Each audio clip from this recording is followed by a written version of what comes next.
Nagtataka ka ba kung bakit laging ubos ang pera mo? Siguro, hindi ka marunong magtipid. Sa video na to guys, pag-uusapan natin ang 4 na tips sa pagtitipid para may maipon ka. Ang una sa listahan natin guys ay gumawa ng budget. Dapat gawan mo ng budget kung magkano lang ang pwede mong gastusin sa loob ng isang buwan.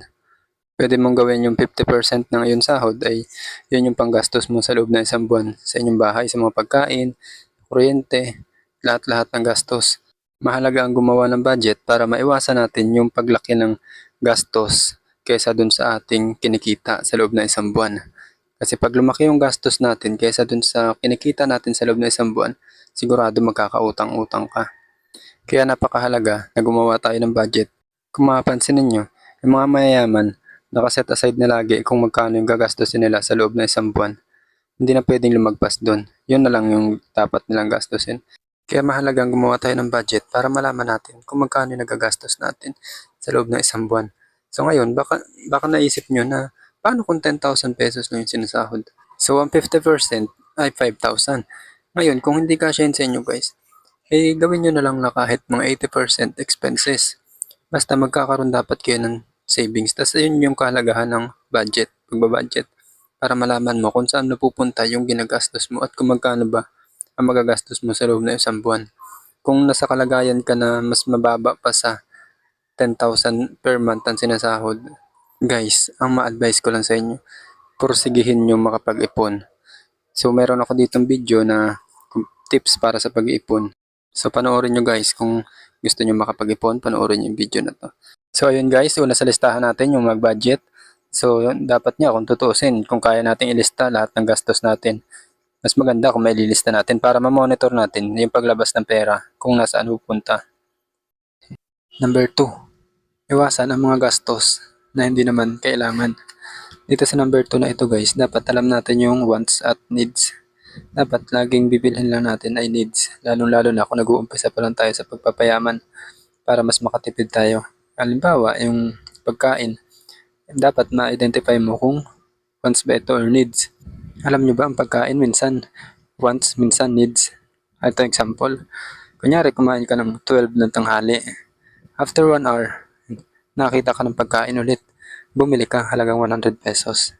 Mapupunta na siya sa wants. Kasi katatapos mo lang naman kumain, tapos busog ka pa.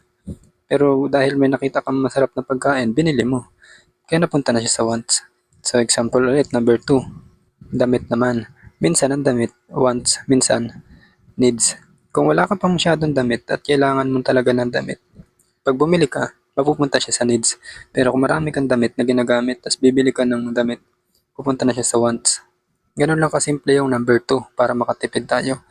Lalo-lalo na pag nag-uumpisa pa lang tayo, gusto mo magpayaman. Kailangan lang, dito sa number 2, alam mo yung wants at needs, yung para hindi mo magastos yung pera mo dun sa mga hindi naman kailangan na gastusin. Number 3, kailangan maghanap tayo ng discount.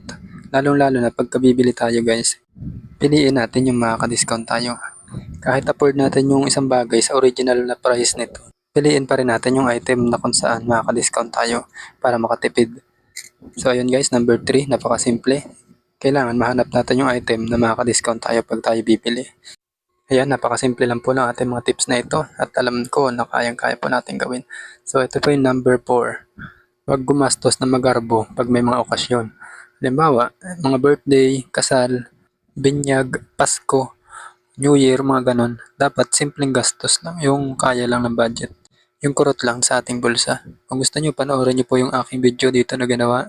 Kurot Principle, makakatulong din po ito sa inyo. Lalo-lalo na kung nag-uumpisa kayo sa pagpapayaman. So ayun po yung pang-4 na tips natin, yung huwag gumastos na magarbo pag may mga okasyon para tayo makatipid. Kasi kung mapapansin po natin, ilan tayo sa pamilya natin o kunyari 5 kayo sa pamilya nyo. Kung bawat birthday ng bawat isa, gagastosan mo ng 10,000. Within 1 year, gagastos ka na ng 50,000 kung 5 kayo.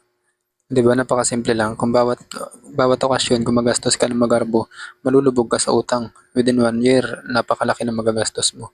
Tapos yung kinikita lang naman natin dito sa Pilipinas ay napakaliit. Kaya, tip number 4, ayan yung panghuli. Huwag gumastos ng magarbo pag may handaan o may okasyon. So ayun po, napakasimple lang ng ating mga tips. Sana nakatulong ito sa inyo. Kung katulad ko po kayo na gusto rin maging milyonaryo, paki-subscribe po ng aking YouTube channel para sabay-sabay po tayong umasenso. Ayun lamang po. See you next time. Salamat!